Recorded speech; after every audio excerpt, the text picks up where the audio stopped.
கண்மாய்க்குள் மதருந்தும் பொழுது ஏற்பட்ட தகராறில் நண்பனை வெட்டி கொன்று கண்மாய்க்குள் புதைத்த 3 பேர் காவல் நிலையத்தில் சரண். சிவகங்கை மாவட்டம் காரைக்குடி அருகே உள்ள அமராவதி புதூர் கிராமத்தைச் சேர்ந்தவர் வெங்கடேஷ்.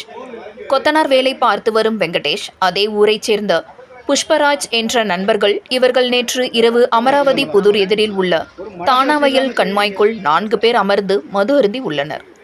அப்பொழுது வெங்கடேஷிற்கும் புஷ்பராஜுக்கும் தகராறு ஏற்பட்டதைத் தொடர்ந்து புஷ்பராஜ் மற்றும் அவருடன் வந்திருந்த இருவர் வெங்கடேஷை அருவாளால் கழுத்தை அறுத்து கொலை செய்து அங்கேயே குழி தோண்டி புதைத்துவிட்டு காவல் நிலையத்தில் சரணடைந்தனர்.